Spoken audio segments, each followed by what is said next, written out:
កូនទី1យ៉ាងភ័យបន្តិចប៉ុន្តែសប្បាយនៅក្នុងបន្ទប់ហ្នឹងគឺគ្រូពេទ្យគាត់យកចិត្តទុកដាក់ការសម្រាលលើកទី2នេះអត់មានអារម្មណ៍ភ័យសោះហ្មងចូលទៅដល់ក្នុងបន្ទប់ហ្នឹងគឺសប្បាយអរខ្លាំង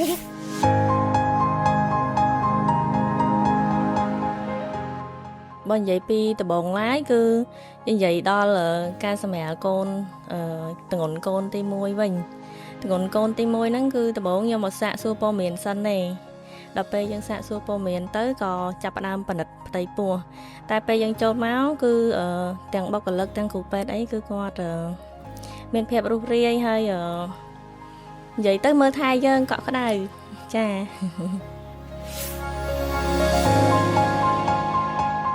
តកតងជាមួយនឹងគ្រូពេទ្យទាំងផ្នែកអេកូទាំងផ្នែកពិគ្រោះជំងឺទាំងថែទាំជំងឺក្រៅអីហ្នឹងគឺគាត់មើលថែបានល្អហើយបញ្យល់យើងបានខ្វះបាយបងជាពិសេសគឺ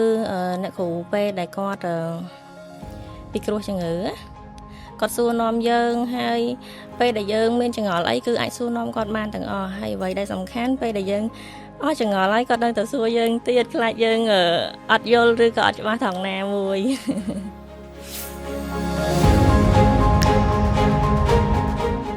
បើនៅបើនិយាយពីសម្ភពរោខ្ញុំចូលមកពីដំបងឡើយខ្ញុំជួបជាមួយនឹងដុកទ័ររចនាអញ្ចឹងពេលក្រោយៗមកតែងតែណាត់ជួបគាត់ហើយបើនិយាយស្មោះត្រង់គឺចូលចិត្តគាត់សំដីពេលដែលគាត់និយាយមកគឺផ្អែមមួយហើយយកចិត្តទុកដាក់មួយយើង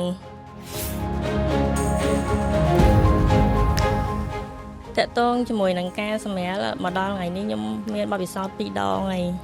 កូនទី1យ៉ាងភ័យបន្តិចប៉ុន្តែសប្បាយនៅក្នុងបន្ទប់ហ្នឹងគឺគ្រូពេទ្យគាត់យកចិត្តទុកដាក់ហើយមកដល់ទី2ការសម្រាលលើកទី2នេះអត់មានអារម្មណ៍ភ័យសោះហ្មងចូលទៅដល់ក្នុងបន្ទប់ហ្នឹងគឺសប្បាយអរខ្លាំង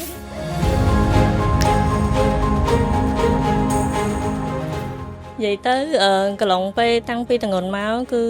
អរគុណទៅដល់ស្វាមីខ្ញុំខ្លាំងមែនតើដែលគាត់